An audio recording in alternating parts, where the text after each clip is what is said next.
Aloha everybody, shalom. I'm here to do the full moon activation with y'all, and this time I'm transmitting live from, not from Sedona, Arizona, from a different place, from Southern California. So we're tuned into a little bit of a different frequency, and that's cool. We're gonna flow with that. So wherever you are in the world right now, go ahead and drop a comment and let us know where you're tuning in from. And while we see everybody dropping a comment and letting us know where it is they're tuning in from, we will see the web of light that we're creating across the world.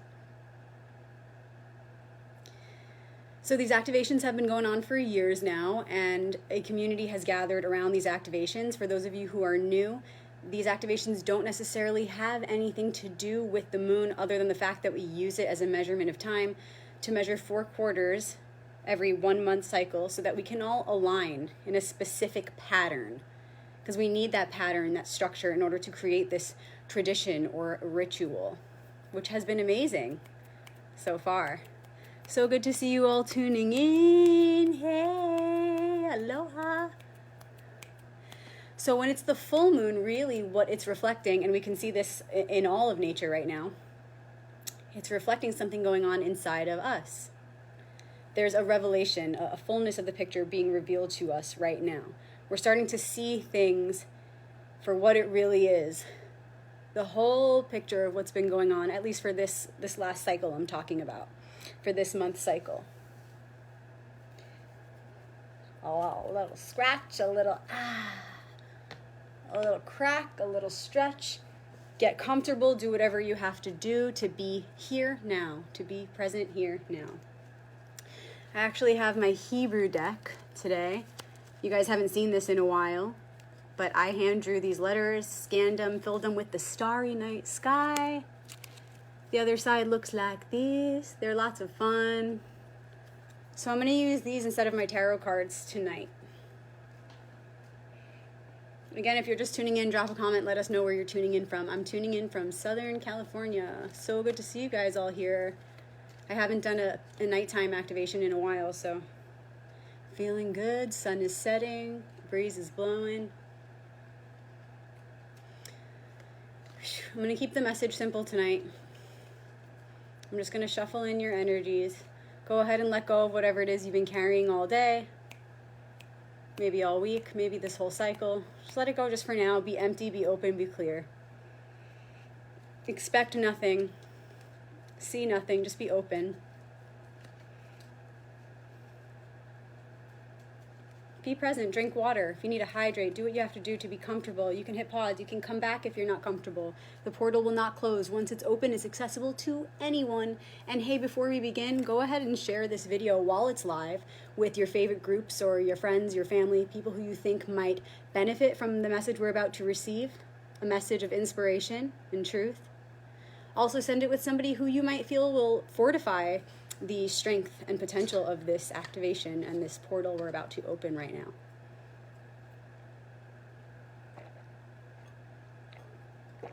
Let's get them live in the portal. Let's get our friends in the portal here now. So I'm going to keep it simple, and I'm going to ask 2 questions. What's the current challenge? Which turns into a gift as we respond consciously with our conscious present awareness. And then who's the ally as we move through that?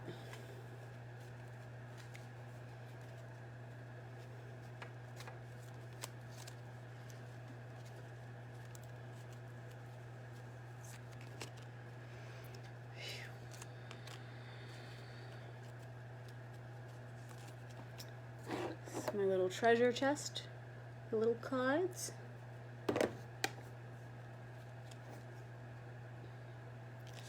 Okay, starting with the current challenge and gift. It's the letter Yud. And the Yud is like a point in space and time. It's a point from which the spiral of creation emanates. It's like if you were the creator and you had a pen in hand and you put that pen down, and that first dot would be that first point of creation. I'm having images of a square and compass, the grand architect. So the Yud and all Hebrew letters are connected to a particular symbol because Hebrew letters they're hieroglyphic. So they have a pictorial symbol associated with each one. So the picture symbol or hieroglyphic symbol that's associated with this letter Yud is a hand, like this. And whenever we're talking about a symbol in correlation to a Hebrew letter, its purpose is revealed when it is in proportion to God or the divine. Because we go right to the spiritual meaning of it, and that reveals the purpose of that particular symbol. So when we're referring to the hand, and then we think of the divine, we think of the hand of the divine, the hand of God, the Chamsa. Okay, and so seeing this as like Yud is this little small point of creation, and when you have the hand, it's the creator who's making that point, and from there it's spiraling into a manifestation or spiraling into creation. Okay, and I'm going to connect this to tarot for you. Yud is the 10th letter in the Hebrew alphabet. It's connected to Arcanum 10, the wheel. So you think this point like the spoke in the center of the wheel. Okay, it's connected. So if you connect these two things, the Hebrew letter and the Hebrew symbol that's associated with the letter, the hand, and then the tarot card of the Wheel of Fortune, you kind of start to see a clearer picture. You kind of see this hand spinning that Wheel of Fortune. And those two things together reveal the deepest initiation within the arcanum or the secret of the letter Yud and Arcanum 10, the wheel. You are the director of your fate. That hand on the wheel should paint a picture telling you that you're the one who spins the wheel of fate. That your fate is in your hands. And on a grander level, what does that mean? What does that mean? You are one with the Creator, the one. You are one with that great one. And your fate is in your hands, absolutely, when you look at it that way. We're all in the hands of the Creator, and we're also one with this Creator. So when you think about it, it's like there's this macrocosmic being, this supreme being who has his, her, mother, father, whatever, mother, father, God, creator, hands on the wheel, right? Directing this great one relationship of self, right? The one ship. But we have our own wheel in proportion to that because we are the microcosmic man in reflection of this macrocosmic or supreme being. And that's really the point of the Yud, is understanding that we do have our hands on our own wheel and we're steering our own ship, our own fate, our own fortune, positively or negatively. We get to steer. However, we are steering our ship within the greater godship or whatever you want to call it. There are still laws through which we sail our ship. There are still laws that pertain to the field through which we operate. And so although we have free will, we have to use that free will in accordance with this law. And it's not a bad thing. This law is not something that's outside of ourselves. In fact, this law is written into our DNA. This law is a natural byproduct of the oneness of our beingness. Because we are one, there are certain laws within that understanding that ensure our sustainability and our progression and our survival and our prosperity. And so that is the message of this Yud here, this being the challenge right now. And this is the full moon, so it should be highly illuminated. This should be so resonant, and please let me know in the comments what you feel. Our fate is in our own hands. So this being the challenge can look like this for you right now. Maybe you've been complaining a lot. Maybe you've been feeling helpless. Okay, these are on the more negative end of the spectrum, and you could be flip-flopping between negative and positive effects of this archetypal energy, and chances are we all are, because we're not, we're beings of polarity. It's not so black and white. We don't just experience this archetype negatively or positively. Chances are we're all experiencing a little bit of the negative aspect of it and a little bit of the positive aspect of it, and we have to have the eye to see where it's happening and how it's happening. Okay, so again, if you're on the negative end of this energy, right now it could look like frustration or feeling like you're helpless, feeling like you don't have control over where your ship is going, like you're not directing your fate. Okay, so feeling helpless or out of control, feeling depressed, feeling powerless, feeling like everything is going wrong. That means you're more in the challenge aspect of this energy right now and not as much in the gift aspect of it. So to get to the gift side, I'll tell you what it looks like. Okay, so now we're going to talk about the positive side. And if you're not feeling more of the positive side, you'll want to tip the scales to there in order to neutralize the negative end of the spectrum. So the positive end of this looks like you feel powerful. However, to truly feel really actually powerful, true power is to be humble. Because you can only experience that true power when you're humble and receptive to knowing that the greatest power is not yours alone, but ours as one, is God's, creator, source, Allah, Hashem, whatever you want to call it, Krishna. That power, in order to fully access that greatest power, we need to be humble to know it's not ours alone. That's the secret.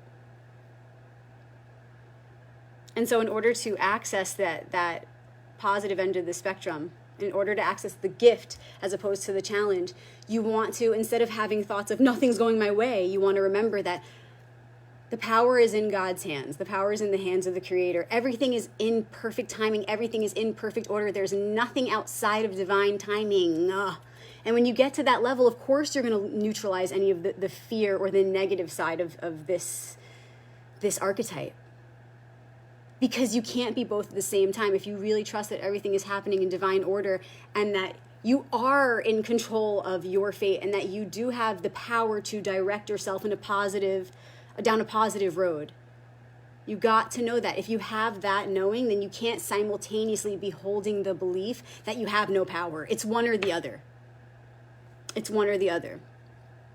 Okay, so we want to move this archetypal energy out of the challenge and into the gift. So whenever you feel the more challenging attributes of this arise, be excited and know that it's an opportunity for you to shift from the challenge to the gift. The challenge and anything that's born of that challenge, any bad things that manifest of that challenging space, they're temporary anyway. Even this body's temporary, right? So it's not as important as the opportunity that lies within to release more light into the world, to create more light in our world, to transform the challenge into the gift. Because the gift, the light that comes of the gift aspect of this lasts forever, and that's more meaningful. So you don't need to be afraid of the negative aspects of this. In fact, you should be excited because they will be your markers along the path to tell you, here's an opportunity to create the alchemy, to produce more light in our world. Right? This is the whole Kabbalistic concept of releasing the light from the shell of things, of taking the opportunity to find darkness, seek it out, and release the light therein. Because remember, the opposite always lies hidden within. I need some water. Just a water break.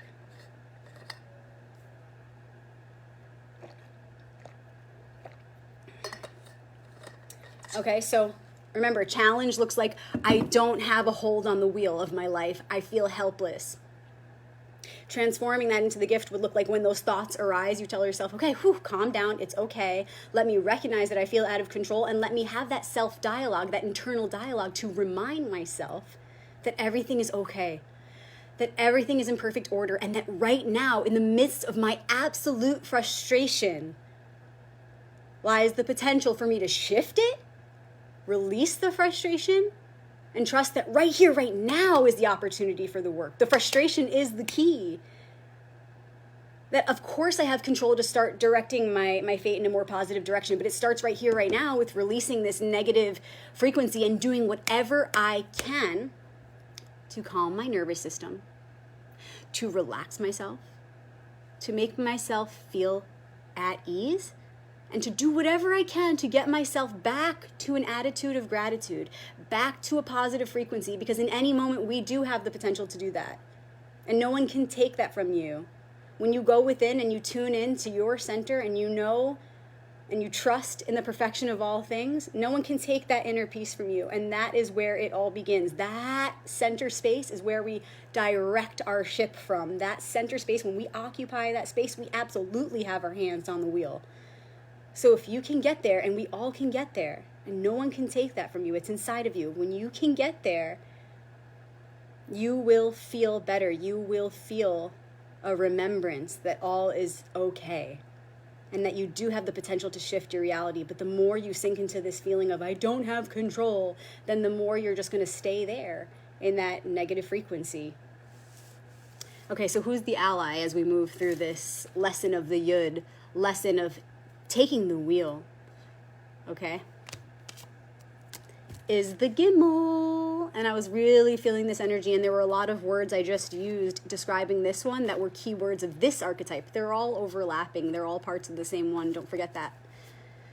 Okay, this is the letter Gimel. It's the third letter of the Aleph Bet.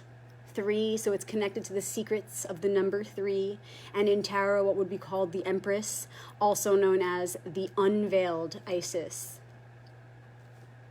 And Gimel is all about kindness or punishment, depending on what is necessary. It's like when you look at the pillars of the masculine and feminine polarities, they're known as the pillars of mercy and severity.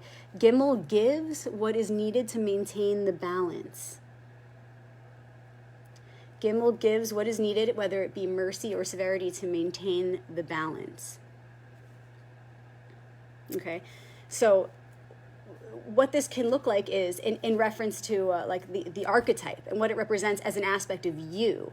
It talks to that part of you that is the vessel for manifesting what it is you want to manifest. So it's about being in tune with your beingness and the multiple dimensions of your beingness and attuning them, paying close attention and attuning them to the proper frequency to be able to manifest what it is you want to manifest.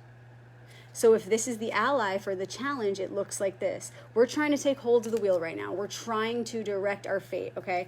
So that comes with a lot of lessons. We need to learn how to align ourselves with certain energies in order to direct them in our favor, meaning we want to look to nature, for example, and we want to see what natural rhythms are unfolding in nature, and we want to capitalize on that energy. We want to align ourselves with what is already naturally, organically flowing in nature with the elements.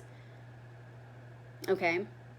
And that has to do with the Gimel, because the Gimel will show us how to embody those same frequencies as nature to allow the change to take place. So, for example, the sages of the olden days would look to the stars to see, okay, when are the stars in my favor for me to do X, Y, or Z, for me to complete this project, or for me to have this ritual? Are the stars in alignment with that? And the thing is, the stars and the planets are so reliable because their travels, their trajectory has been tracked for so many years. So nature, like the stars or the seasons, are some of our most reliable reflections to be able to align ourselves, our energy with nature to support our endeavors. Okay, so if we want to take the wheel on our lives, we need to understand that it's up to us to embody particular frequencies to allow those change, to allow ourselves to align with the changes that we want to take place. Okay, so this is the secret of the Gimel. How will you begin to pay more attention to your thoughts, your words, and then ultimately your actions in regard to taking the wheel? What can you begin to think, say, or do more that's going to help you regain your sense of control in your life in a way that's healthy, okay? You don't want to be overly controlling. You want to ultimately be aware that that ultimate control is in the hands of the Creator.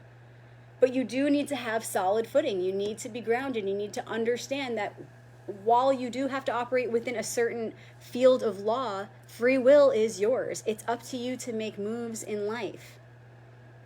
It's up to you to make moves in life. So how can you restructure your thinking? How can you restructure your language to support your empowerment, to support your feeling like you do have a hold on things? So that you're not just sitting there waiting for someone else to make the first move or waiting for someone else to say the first thing. What can you do to activate that part of you that is the initiator, that is the go-getter, that is the one who takes accountability and doesn't complain or victimize? What thought programs need to be rewired in order for you to be in that place of power and accountability so that you could steer your own ship toward a prosperous future. And not just yours, but ours, because remember, this is a collective reading. Okay, so how can you make this about your spiritual duties? How can you make this your purpose? How can you connect it to purpose so that you can feel more support in this mission, so that you can feel more empowered and more inspired and more passionate about this mission? Tell yourself, I must embody a very specific frequency in order to get to this place of feeling like I have my hands on the wheel and I'm ready to take accountability for my life, and I'm ready to take accountability for our shared one life on this planet. What do you and what do we need to start thinking more, saying more, and doing more in order to feel like we're in that position of authority? And something that's coming through, and this is very specific, and I'm just going to go for it. A lot of people are afraid to claim that authority, are afraid to take accountability as a steward of this earth, or even as a like the steward of their own lives. Some of us don't even want to do that. We don't even want to take care of our own responsibilities, let alone the planet, right? But there's something blocking the collective consciousness here. It's a big program. We're afraid to take that power because there's some part of us that feels like it is an ego trip. Like we don't want to come off looking like, oh, I want the power, or we don't want to. We're timid. We're shy. We don't want to step on anyone's toes. We don't want to take the lead because we're afraid of what that's going to look like or how others are going to feel. It's not about that. You need to know right now that if you don't do it, if you don't go for it, if you don't take responsibility, if you don't charge forth, no one's going to do it for you. It's never going to get done. So if you waste your time thinking about all the people who are going to judge you for claiming that power and just going for it, then you're just never going to have it. Then you're never going to have that thing. We're never going to have that thing because you didn't just go for it, because you were so worried about the way someone else was going to judge you or look at you for it that in the end, no one ended up doing it, and we all lose out. Don't be afraid of taking that power. Don't be afraid of taking the wheel. Let's say that we're all on a spaceship, right? The Earth is a spaceship, and we're moving toward an explosion, right? We're moving toward this big explosion. The Earth is about to be done. The Earth ship is about to be done. And there's one wheel, and we're all looking at it, and anyone can go and take that wheel, but we're all worried about, well, I hear all the voices now. Some of us are going, well, who am I to take it? I don't have the experience. And then some of us are thinking, well, I should take it, but that person might think that that I'm on a power trip, or somebody else is thinking, well, I do have the experience, but no one's choosing me. Like, everybody's just making excuses and waiting for each other to take that wheel. But we have to just grab it. And the thing is, there isn't just one wheel. We all have a wheel, and it's like the center. The heart is at the center of that wheel. The wheel is within you. And there's no one there to judge you but yourself. And there's no one you're waiting for but yourself. There's no one to be afraid of because it's only yourself. There's only one here. There has only ever been one.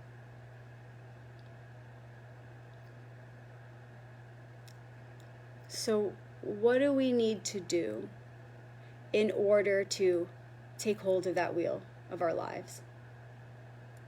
What do we need to do to take our fate in our own hands, to stop complaining, to be more empowered? Do we need to be more forgiving and loving toward ourselves?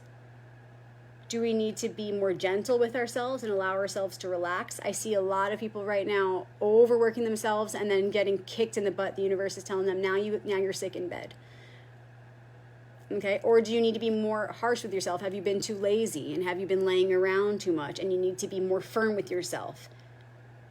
Whatever it is, do what you need to do. Balance the scales in order to find yourself in that position where you're taking charge of your life. And hopefully, in doing so, you come to a level of ability to be able to then care for our shared life on this planet.